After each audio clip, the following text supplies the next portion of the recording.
প্রক্রিয়া চলছে। আপনারা ভালো করে যদি লক্ষ্য রাখেন, মানে শীষগুলোকে যদি দেখেন, তাহলে বুঝতে পারবেন একটা ধানের শীষে ঠিক পরাগায়ন কমপ্লিট হতে 3 দিন সময় লাগে। এক একটা শীষ ধরে আপনারা সেটা লক্ষ্য করবেন।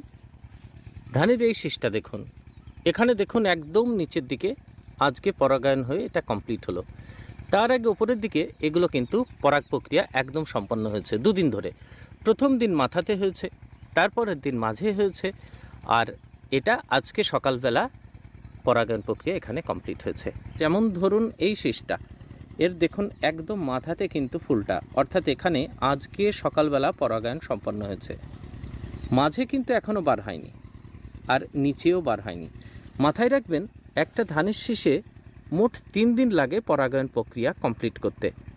এই শীষটার মাথাতে পরাগায়ন কমপ্লিট হয়ে গিয়েছে, আর মাঝে দেখুন কালকে পরাগায়ন কমপ্লিট হয়েছে, আর নিচে দেখুন একদম নিচে সাদা সাদা ফুল, এটা আজকে পরাগায়ন কমপ্লিট হলো। অর্থাৎ 3 দিন যখনই সময় পাবে টোটাল ধানের পরাগায়ন কমপ্লিট হয়ে যাবে। আরও দেখুন এই শীষটা যদি আপনারা লক্ষ্য করেন, এই শীষটা আপনারা যদি লক্ষ্য করেন তাহলে এই মাথার দিকে কালকে হয়েছিল, আজকে যে মাঝে সাদাটুকু এটা হয়ে গেছে আজকে সকালবেলা 8টায়। নিচের দিকে যা কিছু অবশিষ্ট থাকবে সেটা কালকে হবে।